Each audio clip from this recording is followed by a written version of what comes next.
오늘도 주님의 이름으로 모인 우리 성도님들의 각 처소와 가정에 홀로 계시는 것이 아니라 하나님께서 함께하고 계시는 줄 믿습니다.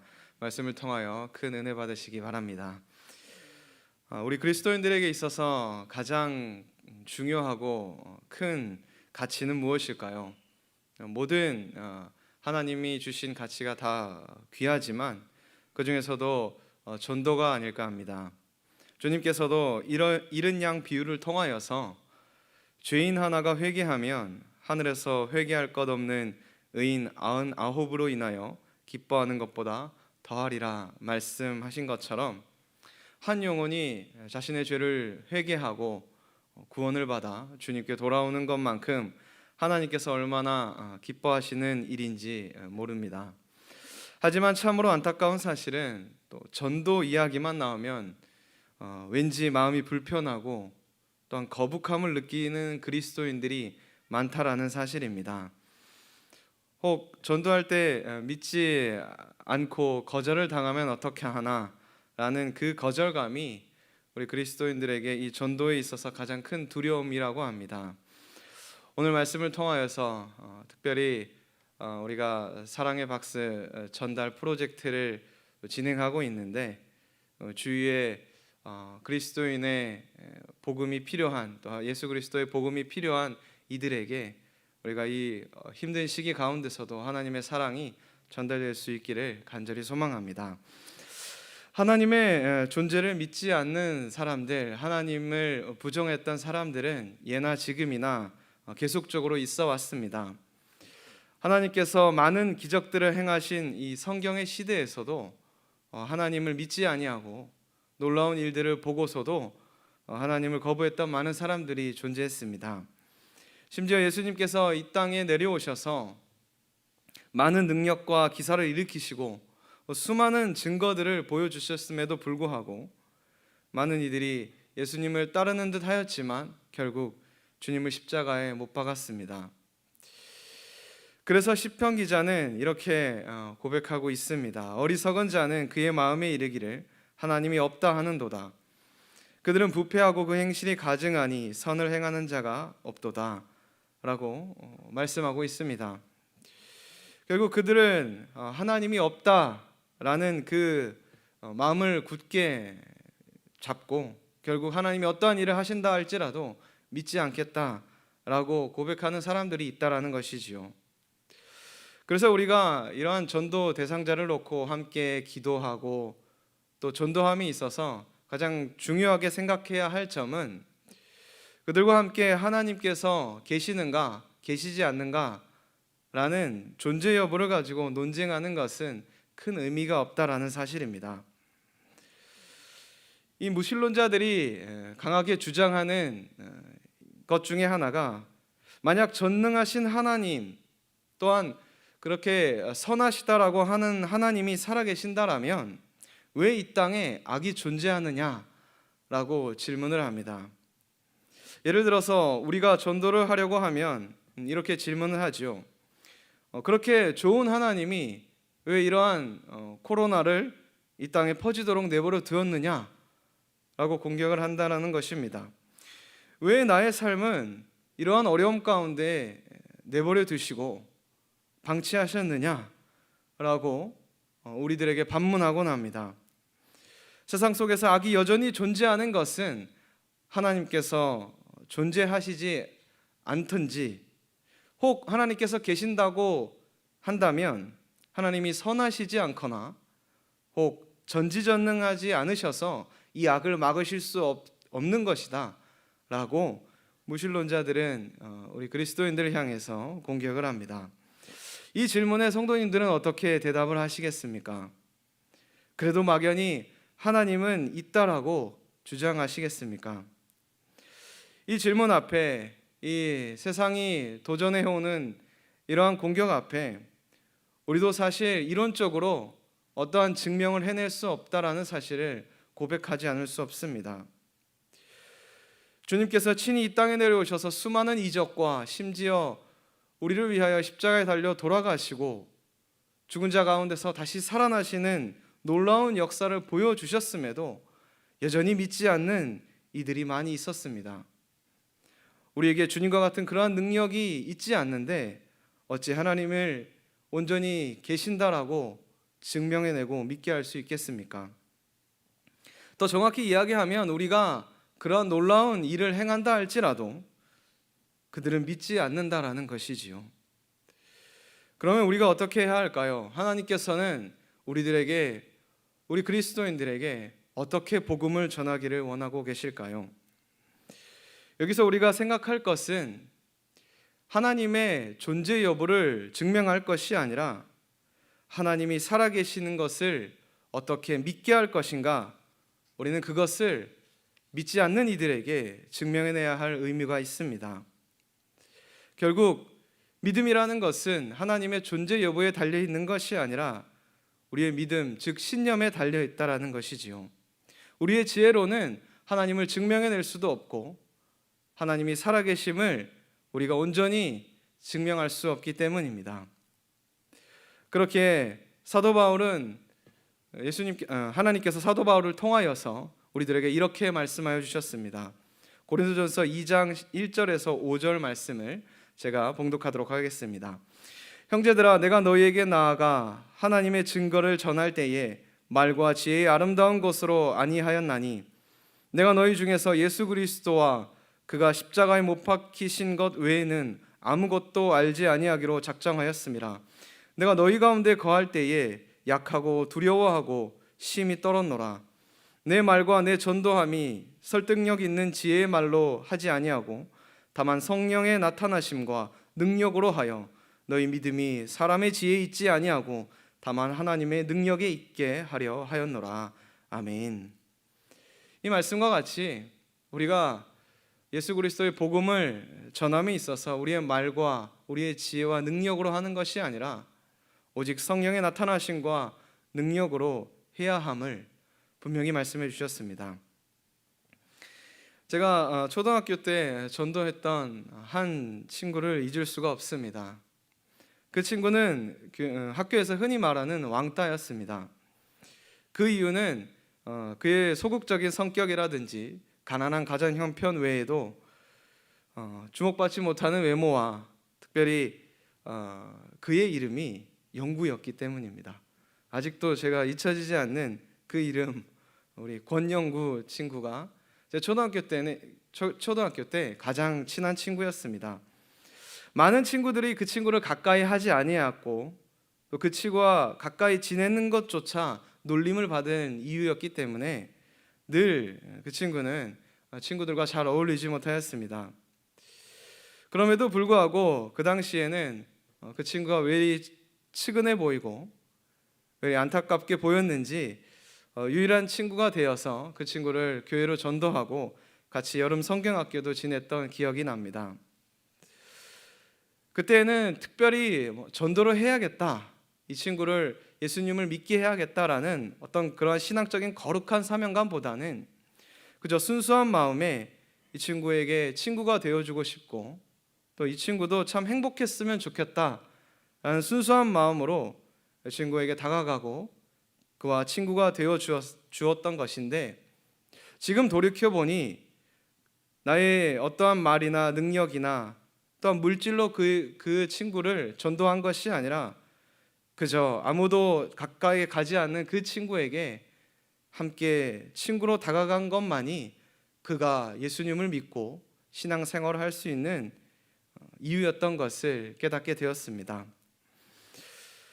오늘 말씀을 비추어서 우리가 어떻게 그리스도인으로서 세상의 빛과 소금으로 살아야 하는지, 또 우리가 그리스도인으로서 이 어두워져가는 세상 가운데서 어떻게 하나님을 전하고 예수 그리스도를 전하며 주님을 믿게 하는 거룩한 전도의 역할을 담당할 수 있는지 함께 살펴보며 큰 도전과 은혜 받기를 간절히 원합니다. 오늘 말씀에서는 예수님께서 우리를 빛과 소금으로 부르셨다 말씀하고 계십니다. 예수님께서 이 말씀에 앞서서 우리 너무나 잘 알고 있는 산상수훈의 8가지 복에 대해서 말씀해 주셨습니다. 복 있는 사람은 이러한 사람들이다 라고 말씀하시면서 심령이 가난한 자, 애통한 자, 온유한 자, 의에 줄이고 목마른 자, 긍휼히 여기는 자, 마음이 청결한 자, 화평하게 하는 자, 의를 위하여 박해를 받는 자가 복 있는 사람이다 말씀해 주셨습니다. 이러한 사람은 복 있는 사람이고 또한 삶 속에서 세상의 빛과 소금과 같은 사람임을 연속적으로 말씀해 주시는 본문입니다. 그렇다면 복 있는 그리스도인으로서 소금의 역할은 어떠한 것일까요? 먼저 소금은 맛을 내고 썩지 않게 하는 역할을 합니다. 그래서 오늘 말씀에서도 이 소금이 만일 그 맛을 잃으면 무엇으로 짜게 하리요? 라고 하신 것과 같이 소금은 그 맛을 내는데 가장 중요한 이유가 있습니다. 만약 그 맛을 잃어버리면 이 소금을 쓸 이유가 전혀 없다라는 이야기이지요. 그런데 이 말씀을 생각해 볼 때 우리나라와 같이 바닷가에서 염전으로 이 천일염을 사용하는 이 사람들에게는 이 소금이 맛을 잃어버린다라는 것을 상상하기가 어렵습니다. 혹시 집에서 소금을 두셨는데 어느 날 유통기한이 지나서 소금이 썩었다라는 이야기를 들어보신 적이 있으십니까? 결코 소금은 썩을 수가 없지요. 하지만 이스라엘 지역에서 예수님 당시의 소금은 어떠한 것인지 잘 알아야 오늘 예수님께서 하신 말씀이 어떤 말씀인지 잘 이해할 수 있습니다. 당시에는 소금을 구할 수 있는 기술이 많이 발달되어 있지 않습니다. 우리도 예전에 옛날 이야기를 들어보시면 이 소금이 너무나 귀한 것이어서 금보다 더 좋은 것처럼 더 가치 있는 것으로 사용되었다라는 것을 들어보신 적이 있으실 것입니다. 그러니 이 소금이 당시에도 얼마나 귀한 것이었겠습니까? 더욱이 이스라엘 지역에서 소금을 얻는 방법은 다른 지역과 매우 다릅니다. 요단강에서 사해에 이르는 이 요단 지구 지역에서 이 세계에서 가장 긴 이 해수면 아래의 지역이 바로 이 사해 지역입니다. 그래서 이스라엘은 소금을 땅에서 그냥 파서 사용할 수 있었습니다. 제가 사진을 한 장 보도록 하겠습니다. 이스라엘 지역에 있는 사해 앞바다에 있는 소금의 모습입니다. 하얗게 보여지는 것이 다 소금입니다. 그리고 다음 사진을 보시면 더 자세히 보시면 저 사진 나오는 것처럼 이 돌 위에 하얗게 맺혀져 있는 것이 바로 사해의 소금 덩어리입니다. 이처럼 이스라엘 백성들은 이 요단 근처에 있는 사해 근처에 있는 이 사해 소금을 가지고 사용을 하였는데 우기 때가 되면 이 빗물에 이 염분이 씻겨져 내려가서 모양은 저렇게 소금 모양으로 되어 있지만 염분기가 다 빗물에 씻겨져 내려가는 일이 종종 많이 있었습니다. 정제 기술도 그렇게 좋지 못한 때였기 때문에 소금을 얻는데 그 맛을 전혀 내지 못하는 그런 상황이 얼마나 많이 있었겠습니까? 또한 소금의 맛을 잃어버리지 않더라도 이 소금이 시간이 지나면 썩는 경우가 종종 있었습니다.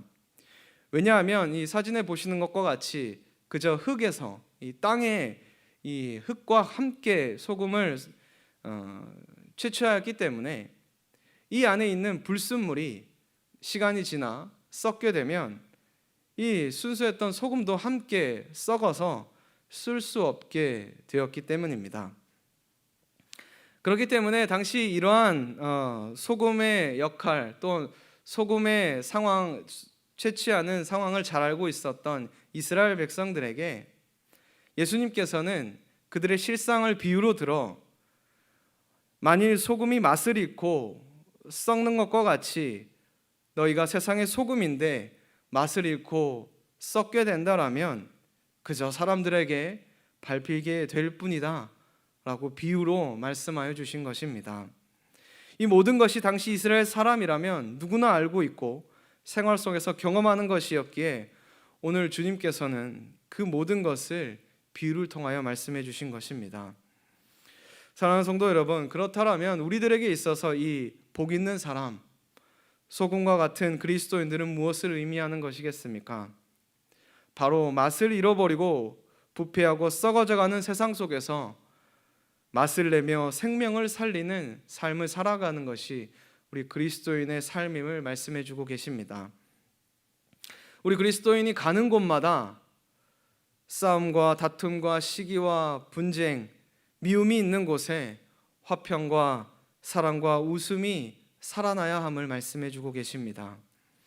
내가 가는 곳마다 희망이 없고 소망이 없는 그곳에서 예수 그리스도로 말미암아 희망과 소망의 맛이 살아나야 함을 오늘 말씀을 통하여서 우리들에게 가르쳐 주고 계십니다. 그러나 만일 소금이 빗물에 씻겨져 내려가 맛을 잃은 것과 같이 내 안에 세상의 그 빗물로 인하여서 그리스도인의 맛을 잃어버리고 몸은 교회에 나오고 있으나 겉모습은 그리스도인이나 전혀 그리스도인의 맛을 내지 못하는 사람이 된다라면 우리도 오늘 주님의 말씀과 같이 세상 사람들에게 밟힐 뿐이고 우리 또한 스스로 실망하고 낙심한 모습으로 살아갈 수밖에 없음을 깨달아야 합니다. 불순물에 의해 소금이 썩는 것처럼 내 안에 욕심과 탐욕과 거짓과 교만과 같은 불순물이 들어온다라면 그것이 나의 신앙을 썩게 할 것이고 결국에는 우리는 그리스도인으로서 하나님께서 사용할 만한 소금된 그리스도인이 되지 못하게 되는 것입니다. 두 번째로 말씀하신 세상의 빛으로서의 그리스도의 역할을 보기를 원합니다. 빛의 가장 큰 역할은 어둠을 밝히는 일입니다. 그래서 오늘 본문에서도 사람이 등불을 켜서 말 아래 두지 아니하고 등경 위에 둔다라고 말씀하고 계십니다. 사람이 벌건 대낮에 촛불을 킨들 그 촛불이 무슨 역할을 하겠습니까? 결국 이 빛을 내는 이유는 어둠 속에서 그 어둠을 밝히 비치는 역할을 하기 위해서 우리가 이 등불과 빛을 사용한다라는 것이지요. 그렇다면 그리스도인이 세상에 비친 이유가 분명하게 드러납니다. 우리는 어두운 세상 속에서 밝게 예수 그리스도의 빛을 비추어야만 합니다. 그저 우리들만을 위한 빛이 아니라 어둡고 희망이 없는 그곳에서 우리는 거룩한 빛된 그리스도인의 삶을 비추어야 됨을 말씀하고 계시는 것입니다. 요즘 이 말씀이 얼마나 절실하게 느껴지는지 모르겠습니다. 이 시대 상황만큼 전무후무한 어두운 시대를 살아가고 있지만 정작 이 어두운 세상에 빛이 되어야 할 우리 한국교회는 너무나 큰 어둠 가운데서 같이 헤매고 있는 것 같아 너무나 마음이 아픕니다. 우리 한국교회는 하나님께서 너무나 큰 축복을 받은 교회인 줄 믿습니다. 선교사님들과 초대교회 성도님들을 통하여서 일제치하와 한국전쟁의 엄청난 아픔을 겪으면서 완전히 폐허가 되어버린 희망도 소망도 없이 살아가던 이 어두운 땅 가운데에 얼마나 큰 희망의 빛을 비추어 주셨습니까? 정말 말할 수 없는 은혜를 이 한국교회가 받고 또 오늘 말씀처럼 세상의 빛으로서 큰 역할을 감당했다라는 사실은 우리들에게 주시는 놀라운 하나님의 축복인 줄 믿습니다. 그러나 한국교회가 수적으로 부흥하고 경제가 발전하면서 삶이 안락해지는 가운데에 점점 우리 안에 빛을 잃어가고 또한 어두운 세상 가운데 나아가 밝은 빛을 비었던 우리 한국 초대교회와는 다르게 우리들만의 빛을 비추며 우리들만의 세상 속에서 살아가고 있지는 않은지 돌아보기를 원합니다. 점점 개인의 신앙의 빛은 잃어가고 있지만 그저 교회라는 틀 안에서 마치 자신이 신앙이 좋은 것처럼 스스로 속이며 살아가기 시작하지는 않았습니까? 결국 코로나19로 인하여서 모든 상황이 어려워지고 보이는 모든 형식이 다 사라지자 결국 우리들의 신앙의 빛이 얼마나 연약하고 바람에 꺼져가는 것 같이 단번에 무너져 내려져 버릴 것 같은 그러한 신앙생활과 흔들리는 믿음이 절실하고 확연하게 드러나 보이게 되었습니다. 사랑하는 성도 여러분, 주님께서는 우리를 세상의 빛으로 부르셨습니다. 빛은 어둠을 밝히기 위하여 존재합니다. 그렇기에 우리가 어두운 세상을 밝히기 위해서는 어두운 세상으로 나아가야 합니다.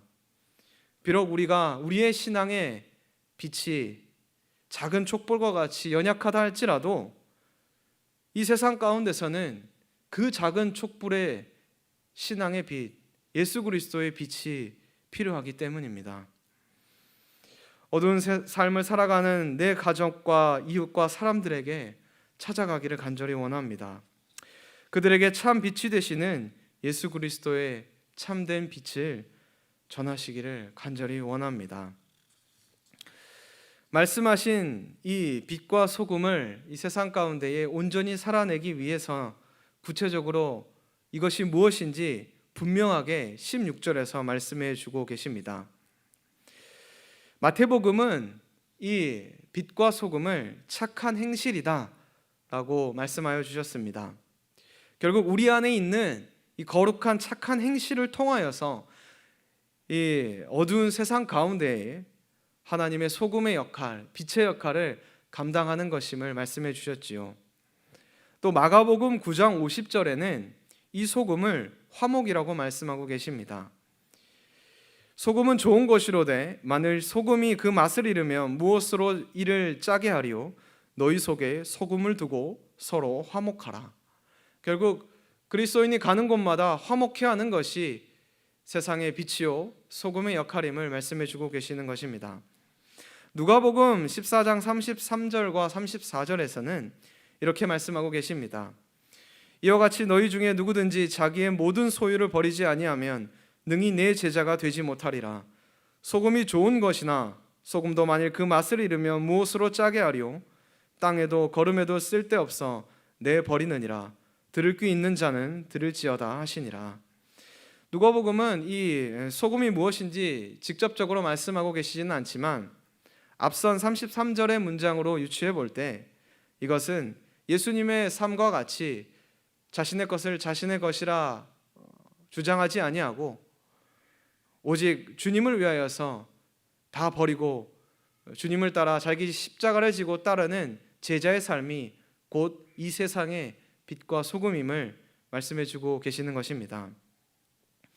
사랑하는 성도 여러분, 우리의 소금과 빛의 역할은 이 땅을 살아가며 착한 행실로서 또 내가 가는 곳마다 하나님의 화평이 전해지고 또 나의 삶을 바라보며 많은 이들이 자신의 것을 자신의 것이라 하지 아니하고 자신을 희생하며 욕심을 내지 않는 모습을 통하여서 참된 그리스도인의 삶을 보게 되는 줄 믿습니다.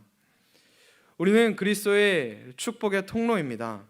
하나님께서는 우리를 통하여 많은 사람들에게 복음을 전하기를 원하고 계십니다. 그러나 만약 우리의 축복의 통로가 그 통로가 거짓과 욕심과 탐욕과 교만으로 더러워진다라면 어찌 깨끗한 물이 주님의 거룩한 축복의 그 시냇물이 우리를 통하여 온전히 깨끗하게 세상에게 전달될 수 있겠습니까? 우리의 더러워진 욕심으로 인하여서 주님의 그 거룩한 영광이 욕되게 되는 그러한 죄를 범하지 않기를 간절히 원합니다. 이제는 많은 사람들이 예수님의 이름을 모르는 이들은 거의 없습니다. 이제 예수 그리스도의 이름뿐인 그들의 삶 속에서 예수 그리스도께서 어떠한 분이신지 우리의 삶으로 증명해내야만 할 때입니다. 마지막으로 우리 오늘 함께 말씀을 들었던 5장 16절의 말씀을 함께 봉독하며 말씀을 마치도록 하겠습니다. 이와 같이 너희 빛을 사람 앞에 비치게 하여 그들로 너희 착한 행실을 보고 하늘에 계신 너희 아버지께 영광을 돌리게 하라. 아멘. 기도드리시겠습니다. 우리를 세상의 빛과 소금으로 부르신 아버지 하나님, 우리의 연약함과 죄악과 탐욕과 교만으로 주님의 영광이 더럽혀지는 우리를 범한 우리를 용서하여 주시옵소서.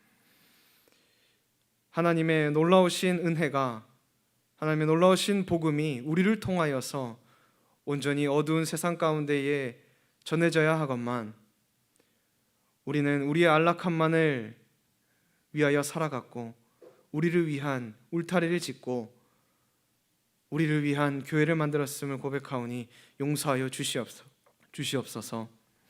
이제는 이 세상 속에 나아가 거룩한 예수 그리스도의 빛을 밝히 비치는 거룩한 그리스도인이 되게 하여 주시옵소서. 특별히 우리가 가는 그곳마다 소금과 같이 썩어져가는 세상 가운데에 부패를 방지하고 가는 곳마다 생명이 살아나는 놀라운 역사를 우리의 삶을 통하여서 드러내게 하여 주시옵소서. 이제 입술뿐인 고백이 아닌 삶으로 살아계신 하나님을 증거하며 증명해내는 능력의 그리스도인으로 세워주시기를 간절히 원하오니 우리에게 은혜를 베풀어 주시옵소서. 그렇게 해주실 줄 믿고 감사드리며 예수님의 이름으로 기도하옵나이다. 아멘.